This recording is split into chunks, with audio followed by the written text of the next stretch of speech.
Hello everyone, welcome back. I'm Dr. Swati, I'm a periodontist, and in this video I'm going to talk about whether you should go for DDS or MS. Before I go into that, I want you to like and subscribe and share the video if you find it useful. Also, I want you to hit your notification bells to keep yourself updated with any forthcoming video. You can also contact me at this email ID board.aspirin123@gmail.com for more info. Now, I've written here that there are two factors that you need to determine which is better. But frankly speaking, the question is now not which is better. The question is what you can do and what will be actually helpful. Of course, answer to this is not very difficult. It is a very easy answer, but it depends upon factors, and those factors will help you to reach your decision. Okay. Now, what do I mean by what factors? So, I've just made a list of two factors. One, the factor I say is you. You are the factor. And under that factor, you have lots of sub-factors. So, if I can see here on the screen, you have your background, your personal status, your visa status, your GPS scores, your standardized test scores, the fees, the length of the course. I'm going to talk about a brief about them because in this video I can only talk a little, and then the rest, if you want to come, if you want to contact, if you want to talk about more, we can have more counseling sessions about it. But I'll give you a brief idea about what I mean about this factor you. Okay. Now, what do I mean by your background, personal status and visa status? First, I'll talk about background. Now, by background I mean is what is your passion? Are you coming to the country to pursue general dentistry? Are you coming to the country to pursue MS? Like, what are you really interested in? Okay, your passion should be the first thing that you should consider. Are you really passionate about general dentistry? Are you really interested in going to clinical practice and doing general dentistry? Or your reason is just to make money? Either of the reasons are good enough, but you have to decide. Personal status and visa status. Now, many people, this is a very critical question, a very crucial factor, your personal and your visa status. Now, usually, visa is not a bar for anyone to apply to a dental school. But if you're keeping up with the immigration news every day, there's always some kind of threat there. There's always some kind of, maybe the student visas won't be given or student visas will be given. And that's why the schools and the universities are always thinking about the students that want to get enrolled if they should have a visa. Usually you would not hear this from anyone, but somehow everyone knows about it. So visa status, but that should not discourage you because that is not the factor that will get you into a program or not get you into a program. Schools are not going to discriminate based on your visa status. Just the visa status kinds of helps you and determine your situation of what you're going to do in the country and for how long your visa stays. So there are different type of visas, and that you can discuss with the embassy which visa is good for a student status.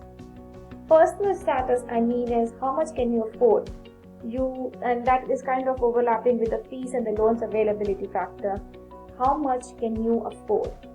If you know that you can take good loans and you can pay the fees, then your options become very wide. You can apply to state dental schools, you can apply to the private dental schools, you can apply anywhere because fees is not a criteria, is not a factor for you. But if you are someone who's actually looking for cutting your cost here, then you are looking for more competition.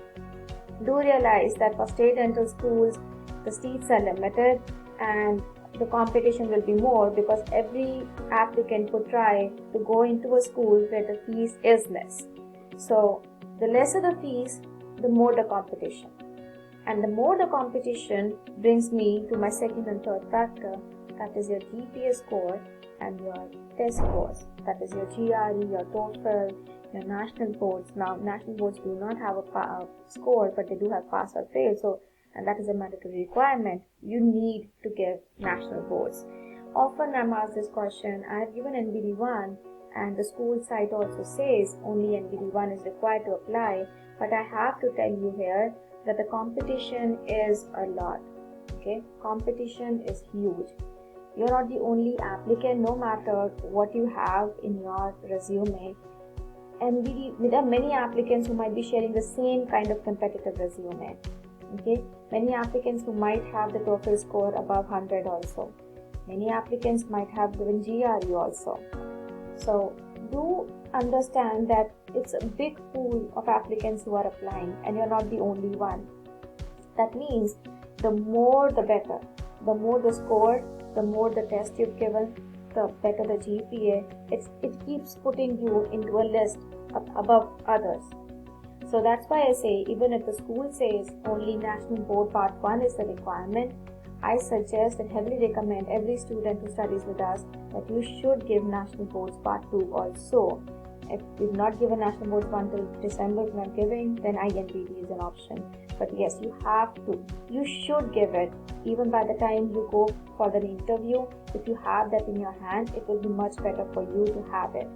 Now, some students do get selected without even National Boards 1 and 2, but that's more of how the luck plays out for you. But I always recommend everyone that do not depend on the luck. Try to do whatever you can.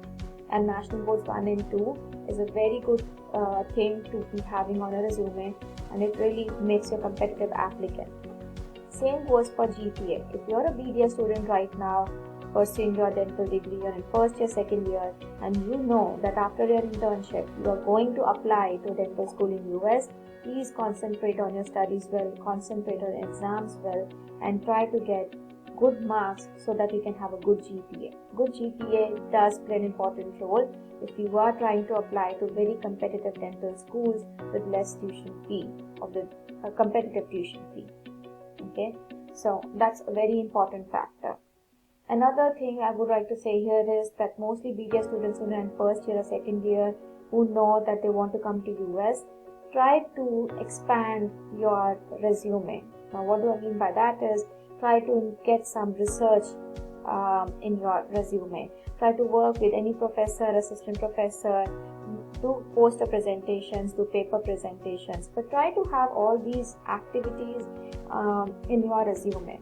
So research, your clinical experience, your GPA, all these things, they sum up. They actually are very good and make you a highly competitive applicant, and the chances of you getting accepted into more than one school is more. Okay, so this is my advice for all the BDS students who are still applying to dental school, who want to apply to dental schools. Just focus on your studies well, do your clinicals well, do your exams well, get good scores, try to involve yourself in research activities in your school, approach a professor or anyone and try to see what can be done about it. Okay.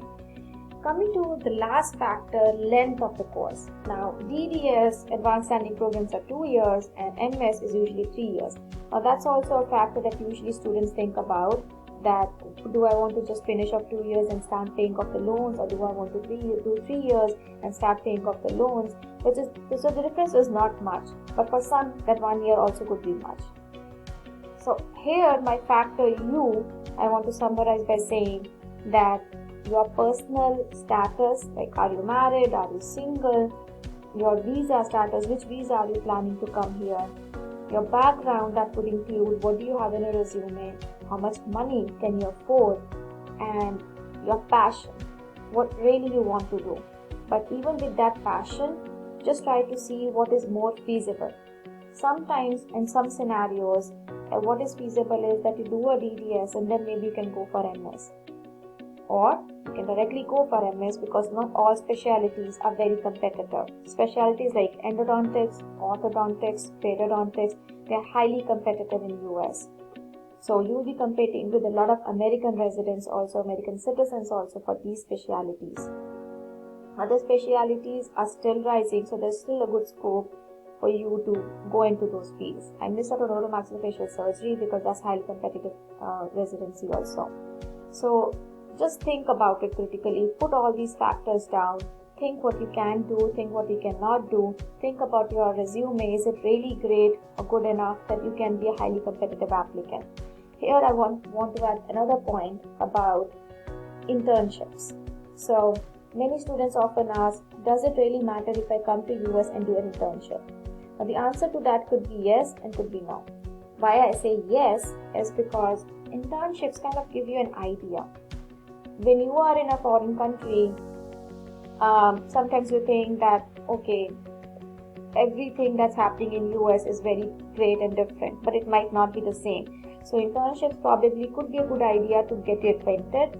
But sometimes if you do not have the money, I would not suggest anyone to take heavy loans and come for internships, because it does not surely guarantee you an admission into a program.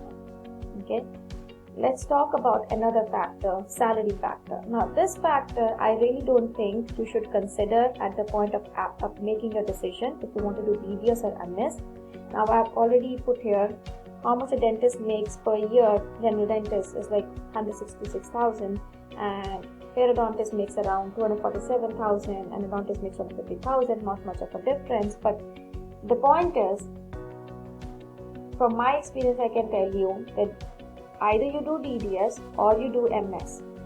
It depends on you how hardworking you are, how much you can use that degree and better yourself, and you can make money. You being a periodontist also or an endodontist, maybe you won't make money, and being a general dentist also, you might be able to make so much money. So money factor, when students ask me, I always tell them, don't think about the money factor at this point. If your ambition is to just be a licensed dentist in the US, then just concentrate on how to get a license or a degree in the US, and then everything later on will fall in place. But salary should not be a criteria when you are thinking of a professional choice. The only thing I would recommend you to think about when you're applying for DDS or MS is, what do you want, what are you capable of, what falls within your limits. Okay, and those are the only factors that you should consider. Now, if you want more info, you can always go to these links. I'll put them in my comment tab also. You can look at that, the Student Doctor Network and the ASTA. ASTA gives you a lot of information. So do go to these links and have an idea. You can also join our Facebook group on Board Aspirants and be in touch with, we always keep putting updates. We also give counseling, we help in the statement of purposes, and we have a coaching for National Dental Board. So you can always approach us via the email ID that was given in the beginning. I'll also leave in the video link. And if you have any questions, do comment. I'll be happy to help you. Okay, until then, take care. Good luck.